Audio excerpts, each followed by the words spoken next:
Hello everyone, this is Jim Okerzinski with your weekly screencast video. So I'm going to cover both weeks 6 and 7.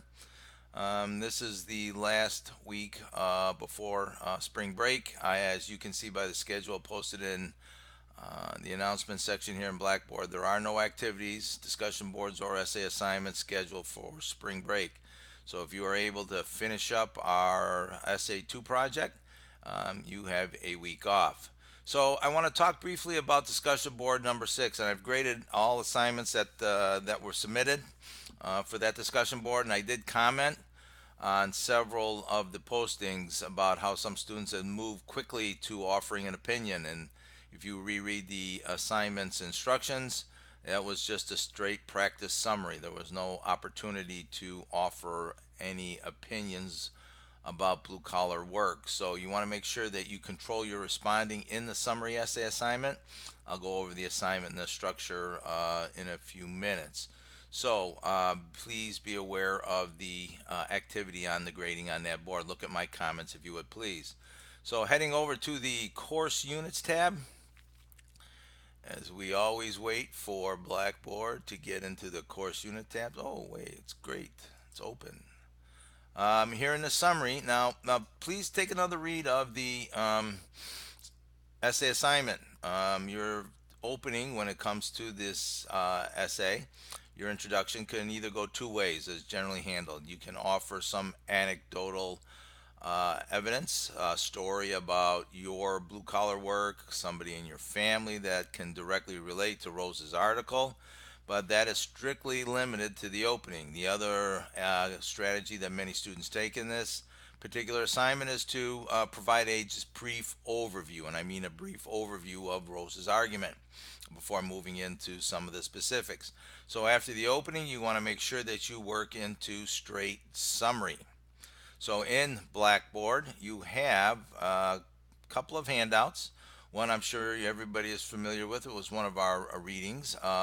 Make sure you do review The Art of Summarizing one more time. Look at the traps and some of the strategies that the short article offers.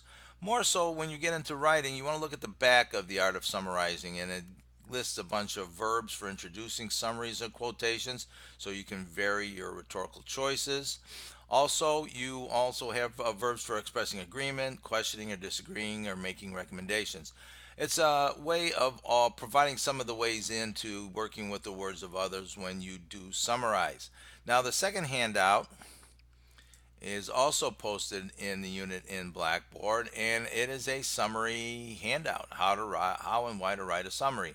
So it gives a bunch of tips and strategies. I urge you all to please read this handout. All right, look at the structure of it, how to plan out writing a summary, and looking at the structure of the article. Once again, now please be aware that there is no quoting in summary. Summary is just a longer paraphrase. It has to be all in your own words. So that is the challenge: is how do you get coverage of everything that Rose talks about? How the many types of evidence of support examples that he offers. All right, we all know about Rosie and Uncle Joe, but he does talk about himself, and he also talks about some of the other blue collar occupations and some of the intellectual and cognitive processes involved in blue collar work. So there's a lot of good tips here in writing a summary, and you want to make sure that you do review both handouts before writing and drafting your particular summary. All right. So now returning to the unit, we have the first draft that'll be due on Tuesday. Okay. And also the final draft will be due at the end of the week. Now, you are offered the opportunity to respond, to write about what you think. All right. So, in the conclusion, you can offer your assessment or opinion on the topic and the evidence Rose provides in the article to support his position.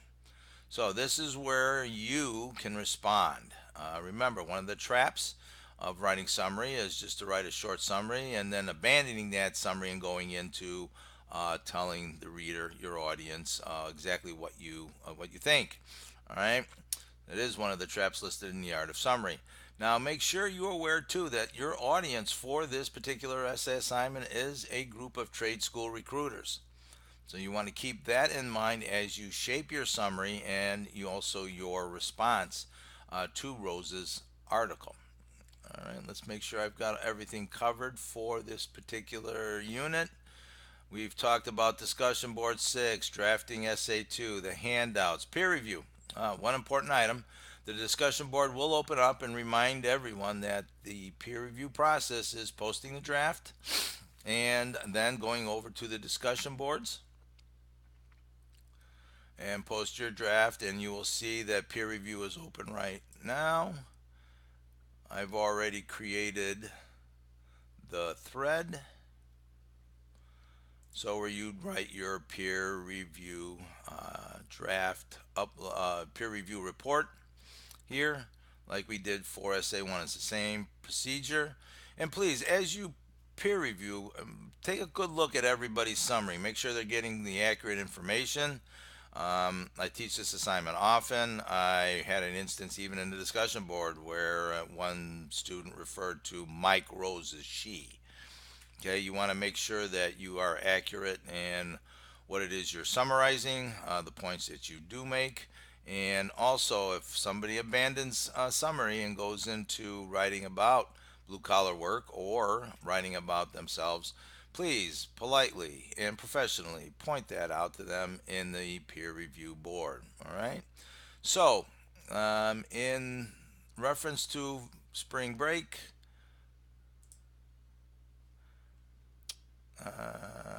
at the end of the week, assignment will be open. The Blackboard will be open. I will be around spring break. If you have any questions or issues, please send me an email. It might take me a day or so to get to it, but I will be in town and around my computer during spring break. If you have any questions, as always, email me. Good luck.